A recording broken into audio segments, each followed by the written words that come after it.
It wasn't the first pitch, it was the sixth. A called strike on a full count at a time when I thought every ball meant the pitcher had missed. Getting the strikeout instead of the walk, to me, that was the pitcher redeeming himself. Sequencing was not anywhere on my radar. Got to think he's going to be pounding the zone here, 3-2. The payoff pitch. Strike three called. Fastball on the outside corner at 95 miles an hour. And Hayden Snellsire starts the season with a strikeout. The ballpark was unfamiliar. The team was unfamiliar. The game was unfamiliar in all but a vaguest sense. Buying the ticket listed as best available put me near the first base home dugout gate, but way too low. I hadn't known any better when I bought the season ticket without ever having previously attended a single game. The upside was I had a close-up view of the umpire's sign when the pitcher made that first out. By the time the second batter reached the plate, I was a Chili Peppers fan, a baseball fan, and a Hayden Snellsire fan. Or at the very least, I was by the time a fly out to center field about 2.5 hours later marked the 27th Mustang out, which ended what I later learned was the first ever shutout by the Chili Peppers. The 1-1. High fly ball out into right center. Dolberry calls it off and makes the catch. Chili Peppers win the first shutout in Chili Peppers franchise history to start the 2022 season, a 3-0 win, and the Peppers are 1-0. As a kid, I went to numerous Little League games to cheer for my brother. Years later, I watched his son play a few games, including a couple at Shepherd Stadium in Colonial Heights. My own son was the same age, but a band kid. The closest my children came to baseball were a couple of T-ball seasons for my daughter at the turn of the millennium. I had halfway paid attention at a bunch of random church league or company picnic softball games, and been to 3 or 4 AA and AAA games, but my knowledge of baseball was at best rudimentary, as was my fandom. Even so, when they announced back in 2019 that Tri-Cities baseball team was forming and would play in Colonial Heights, I was intrigued. They announced a naming contest, and I didn't suggest a name, but I voted. They announced that the Chili Peppers was the winning name, and it was ridiculous. But I still absolutely plan to attend a game or two. The local news was sharing every step of the journey as the team began to take shape. And then just a couple of months before the inaugural season was to begin, the world shut down. It would be absolutely impossible to field a brand new team without fans in the stands, and the launch was pushed from 2020 off until 2021. Even in the late spring of 2021, things weren't quite back to normal, and somehow the season came and went without even really registering for me. I tend to have a few different irons in the fire, and I was selling real estate back then. My broker needed volunteers to work a booth at something called Pepperfest at the stadium that September.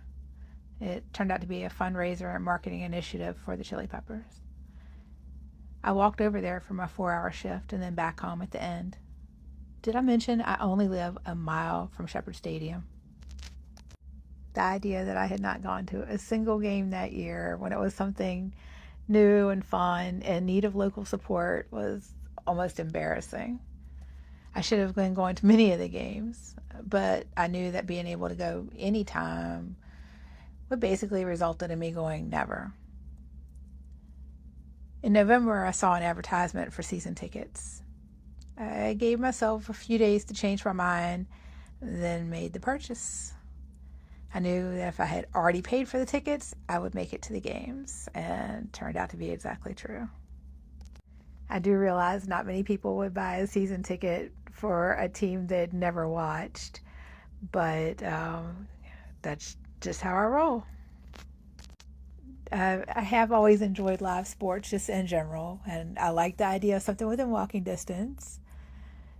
And by that time, I at least done sufficient research to understand what a summer wood bat league even was. And so I did it. And then I waited. May 26, 2022, I rushed home from work, changed clothes, and headed over on foot to Shepherd Stadium with less time to spare than I would have liked before the first pitch, but I got there. I was given a wristband at the gate for access to the food that came with my ticket, and I made my way to the stands and found my seat. They announced the players' names before we stood for the national anthem, but I didn't really retain any of it. So I quickly searched online, found a roster, and used the jersey numbers to kind of figure out who was who. But that first night, the only names that I really retained were the starting pitcher and catcher, Hayden Snellsire and Riley Motley. That night, I was mesmerized. I didn't even take a picture until an hour into the game. I did eventually get up between innings and figure out how to get my meals, and dug around on their website for information between innings, and also enjoy watching the antics of the entertainment crew. 2 days later, I was going with friends to a Renaissance fair a couple of hours from home. I drove separately, just so I could leave early enough to get home, drop off my car, and head over to the ballpark, still in the same dress and boots, just in time for the first pitch. And I reckon it's a good thing that I wasn't in full Renaissance costume. But my friends and family quickly became accustomed to my building my summer schedule around baseball. A week into the season, the Peppers had won their first 6 games. I had learned that their 2021 record was an alarming 7-34, and I'd bought my first jersey. I saw kids and a few adults having jerseys and other items autographed by players. There were usually 2 players signing during 1/2 inning every game. I brought my jersey along to every game and knew I would join the autograph queue eventually, as soon as it was a night without too many children waiting and as soon as I could overcome my shyness. Before all those stars aligned, a night came when the 2 players signing were the opening night dynamic duo, Hayden Snellsire and Riley Motley. I gathered my nerve and collected my first 2 autographs. Funny enough, after that, I remember the 2 of them being available for autographs a lot that year on nights they weren't playing. I even told Snelly near the end of the year that I should have just let him sign it every time he was over there and let the rest of the team wonder why I had HS number 21 on it a dozen times. He did also sign my 2023 jersey the next year, just once, before he got drafted by Tampa Bay. This year I bought one of his game-worn jerseys for the AA Montgomery Biscuits at auction, and it arrived with a full autograph rather than just initials. One of the many fun things about Peppers fandom is watching players get drafted and climb through the minors. Back in 2022, I only missed 2 games, and one of those was because I had convinced a friend and my son to come on a road trip to the CPL All-Star Game in North Carolina that year. I may have bribed them a little bit by relying on our shared love of escape rooms to create side quests for the trip, but they went.